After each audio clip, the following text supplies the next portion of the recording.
Zoe leaned down when Emily didn't look up. This new princess had long brown braids and fear in her chocolate eyes. Princess Emily sniffled, hugging herself as if she were cold. Zoe had never thought about being afraid to go to kindergarten, or that there would be someone who didn't want to come to a tea party. But this purple princess did not look happy. "I've never had a tea party with anything but dolls. Have you?"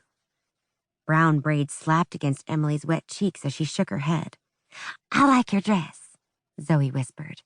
The new princess still didn't look up, but her mother stretched her neck and looked around their room as if she were inspecting the small home. "Interesting house," Mrs. Waters said, her face wrinkling as if she smelled something unpleasant. Emily finally raised her head and smiled a tiny bit. "I like your dress too, Zoe." Mommy came out of the kitchen and took Mrs. Waters away. Zoe was glad. She was probably nice, but if she'd brought a basket of apples like the Queen in Snow White, Zoe wouldn't have eaten one. She took Emily's hand and pulled her to the play table that was set for tea. "Do you like peanut butter sandwiches?" "Yes, but I don't like my crown. It's too big." Emily leaned sideways and it fell off.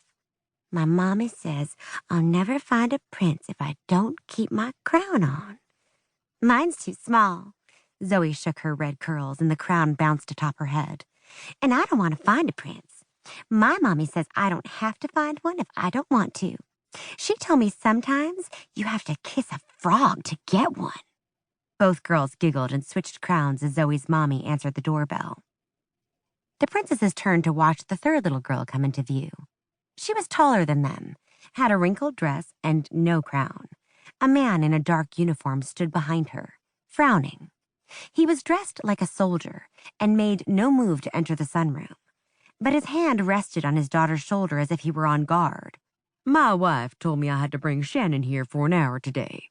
Sorry I'm late. It took a while to find the dress." Zoe stared at the man. Her mommy wasn't married, so she was rarely around men. But this one looked like he might growl at any moment, and she didn't want him at her tea party. Mommy smiled a sad kind of smile. "You're welcome to come have coffee in the kitchen while the girls have their party, Sergeant Morell." The man raised an eyebrow. "No, thanks.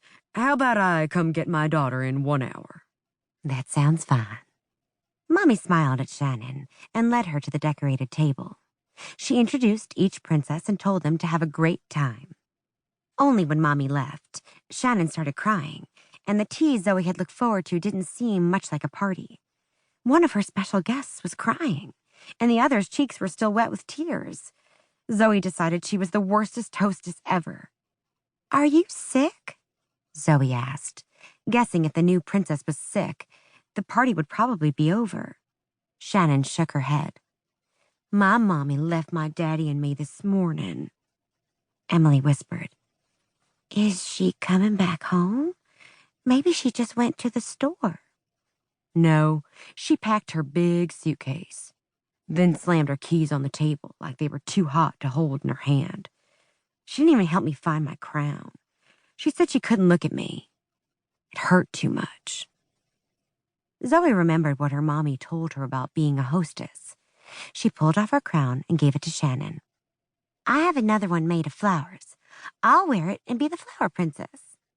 By the time she got back from digging in her closet to find the ring circled with plastic daisies, Shannon and Emily were giggling. They'd put cherries inside the sandwiches and couldn't wait to have Zoe taste them. A stem stuck out between the slices of bread, but Zoe played along, acting surprised. And then she poured the lemonade tea, and they all tried it with a Hershey's Kiss dropped into each plastic cup. As the hour passed, the girls tried on each other's dresses, traded crowns several times, and ate all the goodies. They hugged goodbye, all begging to have a tea party every rainy Saturday. Shannon's father smiled as he knelt to lift up his daughter in one arm. "Come along, princess. I think you've got icing in your hair." His big hand moved over her yellow curls, only smearing the blob of icing more. She hugged him. "I was afraid you might not come back, Daddy. I thought you would pack your bag and leave me too. But Zoe said you were really a knight who lost his armor and you'd be back." The sergeant looked down at